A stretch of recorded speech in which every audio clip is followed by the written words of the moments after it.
Okay, 1, 2, 3, go. All right, welcome back to Cooking with the Malcolms. I showed everybody on the last episode how to sort of prep up everything. So there's the duck bacon that's been sitting overnight, the chicken, the pork butt, and the beans. This is my little smoker. As you can see, we've got wood all over this house. I've got a larger smoker for bigger events. This is perfect for your home. We've been to a couple of them. We actually use these at the restaurant, didn't we, lady? Yep. All right, now remember, we're doing redneck shit today. So it's okay to put your little extra curl on your cap. It's okay to understand that your smoker is with your composter, your soil, everything else, because this all goes hand in hand with outdoor living and having a lot of fun in your own house.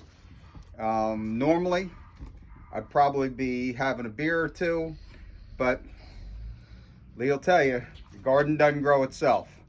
So as the chief field hand, I've got work to do today. So today, we're gonna stick to good old-fashioned iced tea that Lee made upstairs.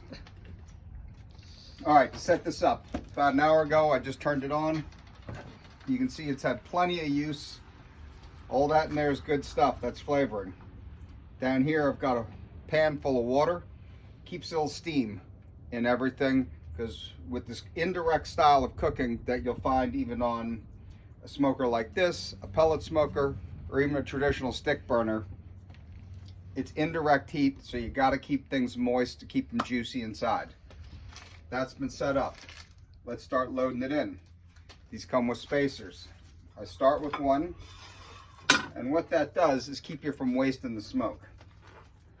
Do you want to explain what those are? The pellets I have, these are just compressed, basically sawdust, wood chips. You can get them in any kind of wood that you want. I primarily, because as much as I love smoking food, Lee and I both don't love overly smoked food. We like the kiss of it. We like the background of it. So I don't use a ton of what you would call more aggressive woods, hickory, mesquite, things like that. This is half straight up oak, the cleanest wood you can get, and half apple, which is a real sweet, mellow smoke. Great for pork, great for chicken, great for duck. If I was gonna do a brisket, I'd probably do oak and a little bit of mesquite, which is a little hotter and a little more aggressive. But these are all pretty mild. So I'm just gonna stack a couple of these in, alternating. They're all gonna get used at some point.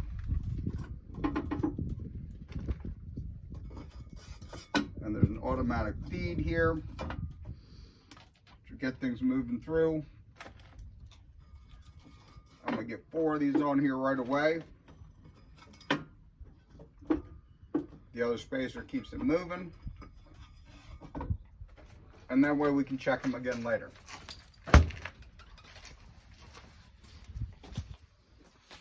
We're gonna now get ready to start loading up the smoker. Some things that you want. At the end of this especially, good set of barbecue gloves. I don't even remember where I got them, but they're really good at holding things. Bellas, maybe? Probably Restaurant Depot or something. Yeah. They hold hot stuff. This is never going to get super hot. You can see I've got a thermometer here. I had it at 250. You can see anytime you open this door, it's going to shrink that. You can change the temperatures a little bit up here. Is that a vent? Yeah, and that's a vent up top. So what I'm going to do is sort of feather that throughout the process. I want to keep this all today between, say, 230 and 250 at the most. Real nice, even, what I call gentle smoke. You can go hotter if you want. There's guys, for everybody that tells you anything about barbecue, there's 30 guys waiting in line to tell you you're wrong. Oddly enough, 29 of those 30 guys is probably going to do it your way anyway, but barbecue is like anything else in life. It is awesome to argue about. So what we're going to do is load it bottom up, and I'll tell you why I'm putting things where I'm putting them. Nope. We're going to start with the baked beans, because those have been nice and seasoned. And what I'm going to do is I'm going to get Kiss of Smoke on them. These will probably go for about an hour and a half. But what I want more than anything in the world is for these to be super seasoned. John, did you make those baked beans? Well, what I did is a kind of a hybrid, where I'll take kind of a, whatever the simplest baked bean you can find is, and then I do a bunch of peppers, onions, bell peppers, white onions, a little bit of jalapeno, cook those down a little bit, get them on top of there with a bunch of bacon. So it's all kind of cooked with half-cooked bacon, pork and beans. And then I put a ton of molasses in there, a little bit of French's yellow mustard, and a little bit of ketchup. You can taste it. Some people like a really sweet bean. The molasses covers that for me.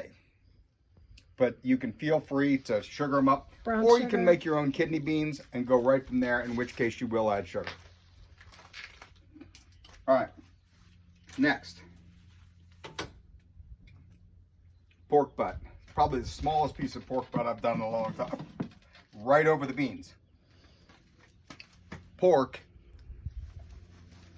and beans.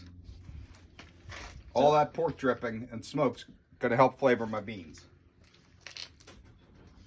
Next, the chicken. See, I'm keeping these kind of spaced.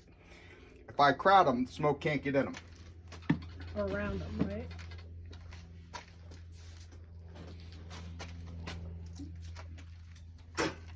Tomato right there, Mr. Bode.